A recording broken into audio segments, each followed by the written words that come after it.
আল্লাহর বান্দা করে ইব্রাহিম সাহেব রহমতুল্লাহ আলাইহি উনি মসজিদের জঙ্গলের ভিতরে মসজিদের দরওয়াজায় গিয়ে দেখলেন মসজিদের ভিতরে বাঘ তার বাচ্চাকে দুধ পান করায়। কারি ইব্রাহিম সাহেব রহমতুল্লাহ আলাইহি বলেন, হে বাঘ, এটা মসজিদ মানুষের ইবাদতের জায়গা, এটা তোমার থাকার জায়গা না। তুমি তোমার বাচ্চাকে নিয়ে বের হয়ে যাও। কারি ইব্রাহিম সাহেব রহমতুল্লাহ আলাইহি কথা বলার সঙ্গে সঙ্গে বাঘ বাচ্চাগুলো কাঁধে নিয়ে সোজা লালমাই পাহাড়ের দিকে চলে যায়। আল্লাহওয়ালার কথায় এইভাবে জঙ্গলের হিংস্র প্রাণী সহ আল্লাহওয়ালার কথা শুনে, যিনি আল্লাহর কথা শুনে তামাম মাখলুক তার কথা বা বুঝে। আল্লাহ পাক রব্বুল আলামিন বলেন, বান্দা গুনাহ করেছ, কেমন গুনাহ করেছ, কত বড় গুনাহ করেছ, অন্যায় করেছ, অপরাধ করেছ। যত বড় গুনাহ, যত বড় অপরাধ তোমার, তার চেয়ে বড় ক্ষমার পার নিয়ে আমি আল্লাহ তোমার দরবারে হাজির। তুমি শুধু চাও, ছেলেই হয়। এক লোক নবীজির জামানায় এক লোক কাফন চুরি করত, কাফন চোরা। ওই কবরে ঢুকে ঢুকে, নতুন কবর দিয়ে আসলে কবরের ভিতরে ঢুকে কাফন চুরি করে নিয়ে আসত। এক যুবতী মহিলা মারা যায়। এই মহিলার রাতের অন্ধকারে, রাত্রে 3টা বাজে কবরস্থানে গিয়ে কবর খুঁড়ে লাশ থেকে কাফন চুরি করে আনা, এটা কি মানুষের কথা? এটা ভয়ঙ্কর কথা নয়? তো এই লোক গিয়ে কবর থেকে কবরটা খুলে কাফনের কাপড় যখন উঠিয়েছে, যুবতী মেয়ে দেখে আর লিপসা থামাতে পারে না, কবরে রেখে লাশের সঙ্গে জিনা করে ফেলেছে। নাউজুবিল্লাহ। লাশ কবর থেকে উই দেখে, উই ওখানে ওই অবস্থায় দেখে জিন্দা হয়ে গিয়েছে। এ সোরা কপাল ফোরা মানুষ আর দেখি নাই, আমাকে তো গোসল করে কবর দিয়েছিল, কি করেছি? ভয়ে কাফনের হাতের কাপড়গুলা কবরে রেখে সোজা নবীর দরবারে চলে এসেছে। ইয়া রাসূলুল্লাহ, ইয়া হাবিবাল্লাহ, আমি এমন একটি গুনাহ করেছি। আল্লাহর নবী বলেন, কেমন বড় গুনাহ করেছ? আসমান থেকে বড় গুনাহ করেছ। ইয়া রাসূলুল্লাহ, আমি আসমান থেকে বড় গুনাহ করেছি। জমিন থেকে গুনাহ কি বড়? হ্যাঁ, জমিন থেকেও আমার গুনাহটা বড়। কেমন বড়? আমি মুহাম্মদুর রাসূলুল্লাহ সাল্লাল্লাহু আলাইহি ওয়াসাল্লাম থেকে গুনাহ কি বড়? ইয়া রাসূলুল্লাহ, আপনার থেকে আমি গুনাহটা বড় করে ফেলেছি। আল্লাহর নবীর নিকট বর্ণনা দিচ্ছিলেন। নবী বললেন, এখান থেকে উঠো, আল্লাহর গজব তোমার কারণে জমিনের মধ্যে পড়তে পারে। লোকটা পারে চলে যায়, গাছের সঙ্গে কপালটা রেখে বলে, আল্লাহ, নবীর দরবারে গেলাম, নবী আমাকে বের করে দেয়, তোমার দরবার ছাড়া কোনো দরবারে নাই। 1 দিন নয়, 2 দিন নয়, 40 দিন পর্যন্ত লোকটা আল্লাহর দরবারে কাঁদে। আল্লাহ পাক রব্বুল আলামিন নবীর দরবারে জিবরাইল আলাইহিস সালাতু ওয়াস সালামকে পাঠায়। নবী হে, এমন এক ব্যক্তি জংলায় পাহাড়ের উপরে কাঁদে, এই লোকটাকে আপনি খবর দেন, আমি আল্লাহ তাআলা তার পিছনের সমস্ত গুনাহ মাফ করে দিলাম। আল্লাহ পাক রব্বুল আলামিন বলেন, হে গুনাহগার, তুমি আমার রহমত থেকে নিরাশ হও না। আমি আল্লাহ পাক রব্বুল আলামিন একজন রয়েছে, তুমি আমার রহমত থেকে কেন নিরাশ হও? আমার রহমতের ভান্ডার অনেক বড়। আল্লাহ পাক রব্বুল আলামিন কোন উসিলার মাধ্যমে আমাদেরকে পার করে দিবেন। উসিলা বিশ্রাবেন। তুমি কি গরিবের সহযোগিতা করেছিলা? মসজিদে কদম দেওয়ার সময় একমাত্র আল্লাহর সন্তুষ্টিতে কদম দিয়েছিলা? মসজিদে 10টি টাকা দেওয়ার সময় আল্লাহর সন্তুষ্টির কারণে দিয়েছিলা? এমন কিছু আল্লাহ তাআলা আমাদের আমলকে কবুল করে নেবেন, এ উসিলায় আমাদেরকে মাফ করে দিবেন। আল্লাহর নবী মক্কা থেকে হিজরত করে যখন মদিনায় চলে যায়, মদিনায় কিছু কিছু মানুষ মক্কা থেকে মদিনায় চলে যায়, এদেরকে বলা হয় মুহাজির। আর যারা মদিনায় ছিল এদেরকে সহযোগিতা করেছিল এদেরকে বলা হয় আনসার। আনসার এমন সহযোগিতা করেছে, হিজরত করে গিয়েছে, বাবার সম্পত্তি একখানি আধাখানি দিয়ে দিয়েছে মুহাজিরকে, আর আধাখানি নিজের কাছে রেখেছে, ভাই বানিয়েছে। এই সময় আর নাই, পৃথিবীতে আর আসবেও না মনে হয়। স্ত্রী যদি আনসারের দুইটা, একটা তালাক দিয়ে দিয়েছে, দিয়ে মুহাজির ভাইয়ের সঙ্গে বিবাহ দিয়েছে। তো এমনি নবীজি এদেরকে ভাই ভাই বানিয়ে দিয়েছিল, এটা তোমার ভাই, এটা তোমার ভাই, ভাই ভাই করে বানিয়ে দিয়েছে। এরা ভাই ভাই হিসেবে থাকে। এর মধ্যে একজনের নাম সাইদ ইবনে আনসার রাদিয়াল্লাহু তাআলা। উনিও মক্কা থেকে হিজরত করে মদিনায় গিয়েছে, উনি যুদ্ধের ময়দানে গিয়েছে। সালামাতুল আনসারী ওনার ভাই, উনি যখন যুদ্ধে গিয়েছে সালাবা ওনার স্ত্রীর দিকে হাত বাড়িয়েছিল। অপরাধ শুধু এতটুকুই, এই জন্য আল্লাহর দরবারে কেঁদেছিল বহুদিন পর্যন্ত। শেষ পর্যন্ত আল্লাহ তাআলা ক্ষমা করেছেন। লম্বা ইতিহাস। উনি ফজরের নামাজ পড়ার জন্য নবীর পিছনে এসেছে, নবী আয়াত টান দিয়েছে নামাজে, আয়াতের অর্থ শুনে, আয়াত শুনে উনি সঙ্গে সঙ্গে মারা গিয়েছে। তার আগে আগেই নবী আল্লাহ তাআলা ক্ষমা করেছে, কিন্তু নবী শোনাইবার জন্য দেরি করেছে। নামাজ পড়ে শোনাবে, এর আগেই আল্লাহ তাআলা দুনিয়া থেকে নিয়ে গেল। তো আপনার গুনাহ যত বড়, আল্লাহ তাআলার ক্ষমা তার চেয়ে বড়।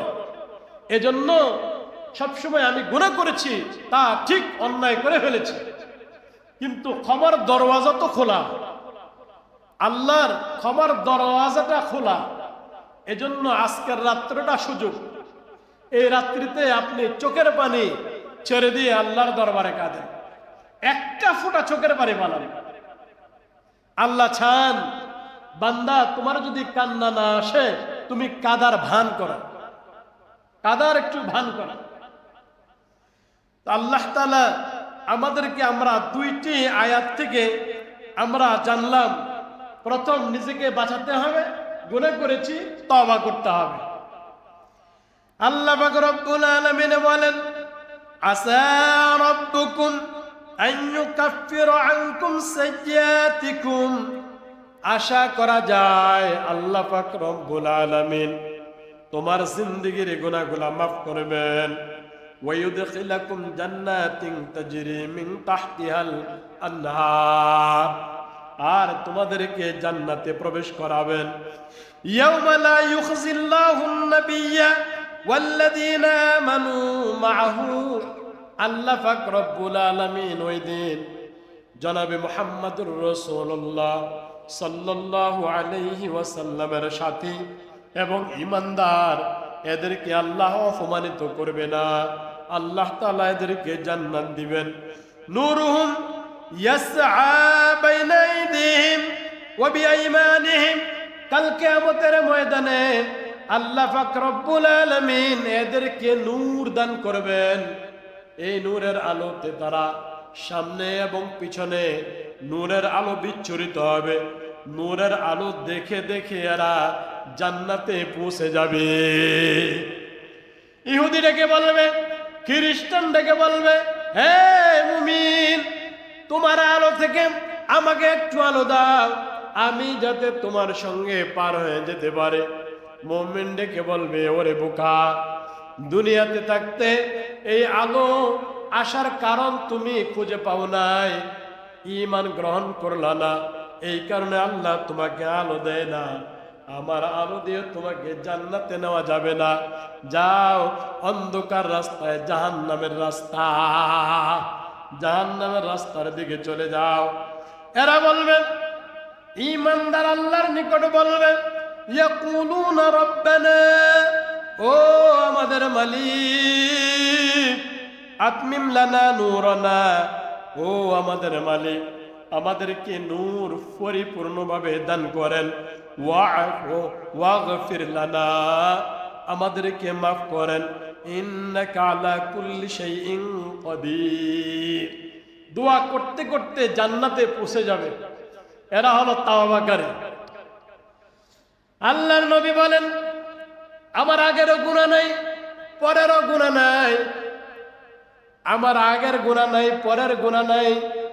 আল্লাহ তাআলা আমাকে বেগুনাহ বানালেন, আমাকে মাসুম বানালেন। তারপরেও আমি বিশ্বনবী প্রতিদিন শতবার তওবা করি। নবী টয়লেট থেকে বের হয়েই বলেন গুফরানাক। ওই যে টয়লেট থাকা অবস্থায় পড়তে পারেন নাই, তওবা করতে পারেন নাই, বের হয়ে বলে গুফরানাক, আমাকে মাফ করেন।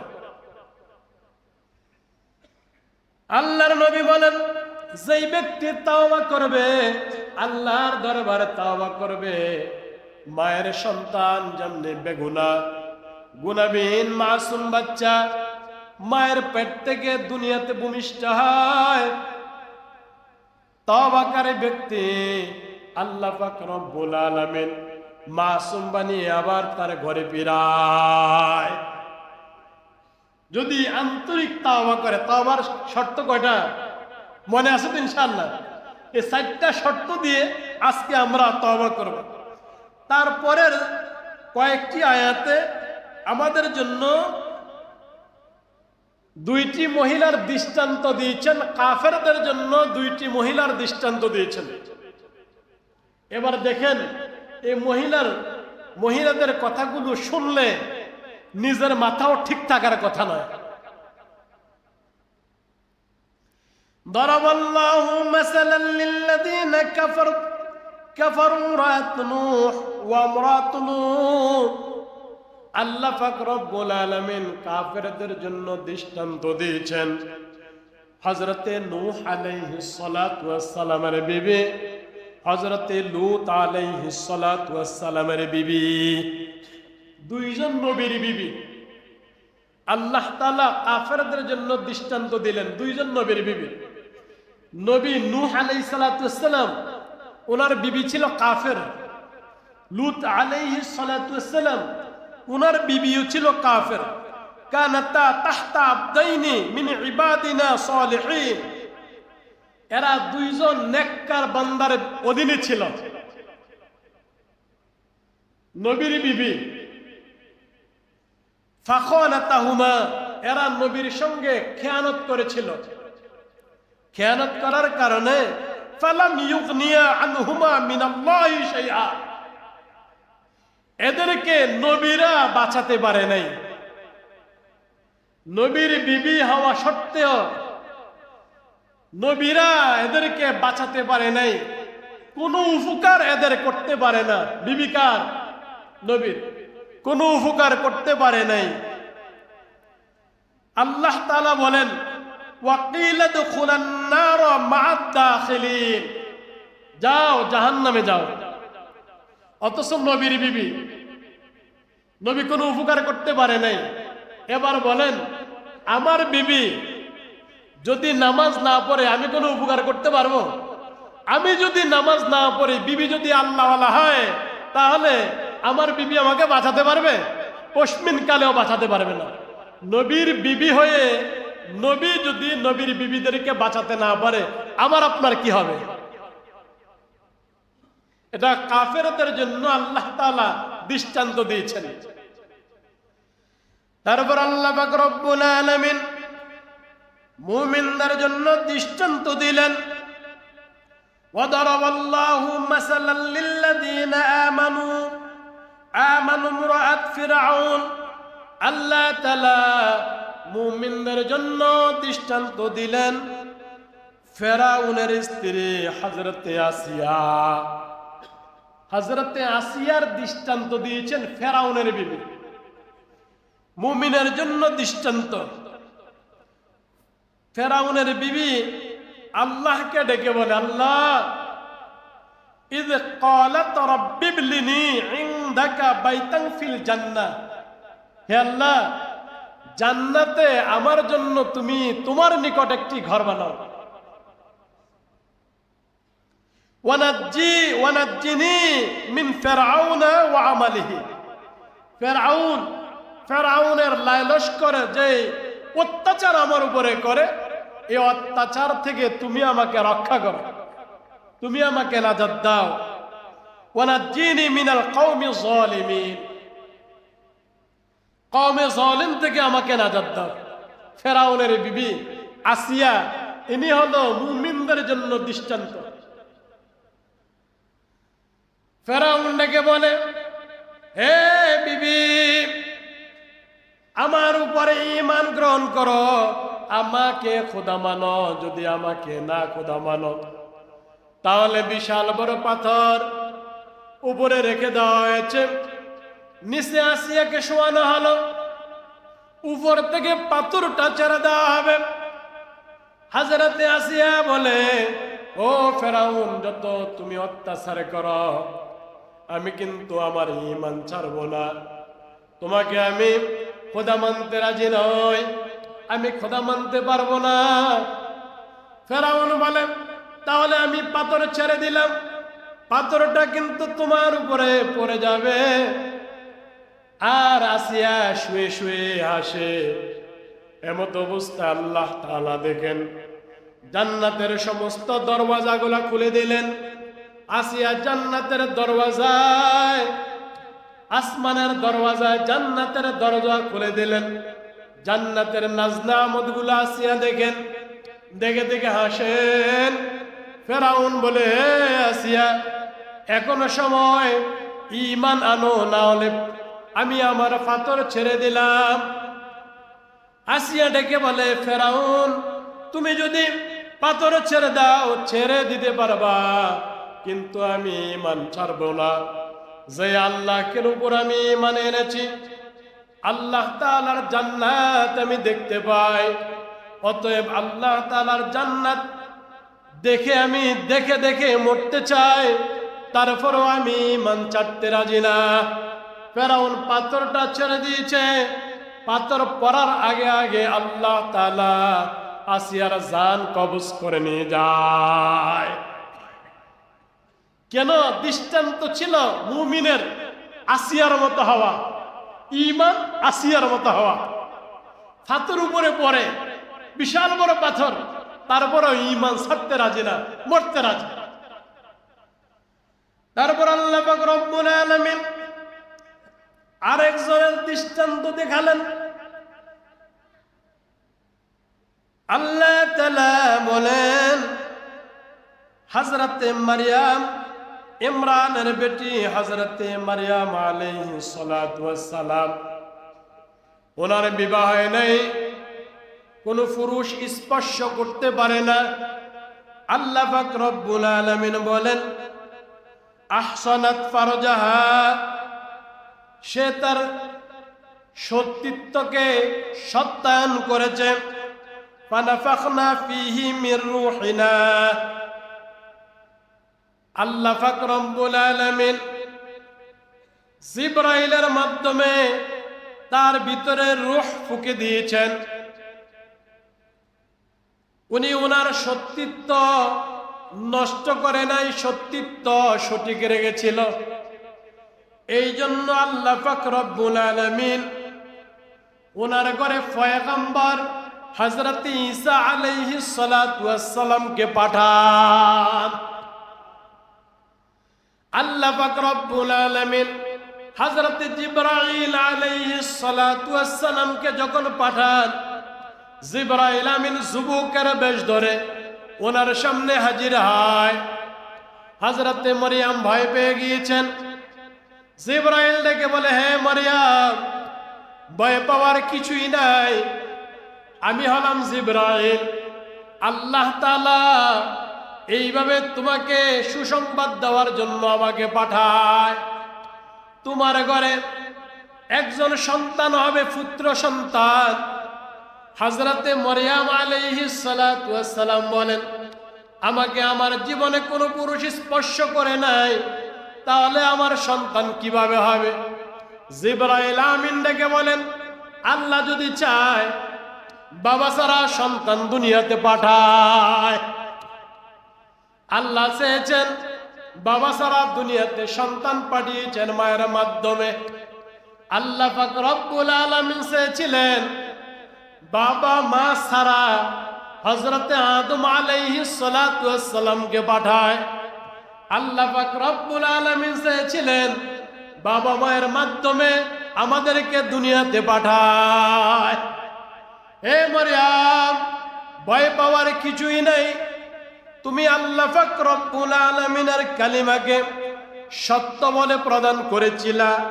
ওয়াসাদ্দাকাত বিকালিমাতি রাব্বিহা, আল্লাহ তাআলার কালামকে সত্য বলে জেনেছিলা। ওয়া কুতুবিহি ওয়া কানাত মিনাল কানিতিন, এই জন্য আল্লাহ পাক রব্বুল আলামিন তোমাকে এমন কবুল করেছে, দুনিয়াতে পয়গম্বরের মা বানিয়ে দিয়েছে। আখিরাতে তোমাকে শেষ নবী হযরত মুহাম্মদুর রাসূলুল্লাহ সাল্লাল্লাহু আলাইহি ওয়াসাল্লামের বিবি বানাবেন। দুনিয়াতে বানালেন পয়গম্বরের মা, জান্নাতে বানাবেন পয়গম্বরের বিবি। আল্লাহ তাআলা তোমাকে এমন কবুল করেছে, তোমার ঈমান মজবুত হওয়ার কারণে। ঈমান মজবুত যাদের, আল্লাহ তাআলা মুমিনদের জন্য দৃষ্টান্ত দিলেন। যাদের ঈমান মরিয়মের মতো, যাদের ঈমান আসিয়ার মতো, আল্লাহ পাক রব্বুল আলামিন দুনিয়াতে জান্নাত দেখাতে দেখাতে নিয়ে যায়। হযরতে ইমরান মারিয়ামের ঘরে ঢুকে উনি দেখতে পান বিভিন্ন প্রকারের ফল ফুল টেবিলের উপরে পড়া। জিজ্ঞেস করে, মারিয়াম, আমি তালাবদ্ধ করে চলে গেলাম, তোমার ঘরের দরওয়াজা বন্ধ, এই ঘরের মধ্যে এমন কিছু ফল, এগুলা পৃথিবীর কোনো ফল নয়, এমন ফল মৌসুমী ফল নয়, মৌসুম ছাড়াও এই ফল পাওয়া যায় না।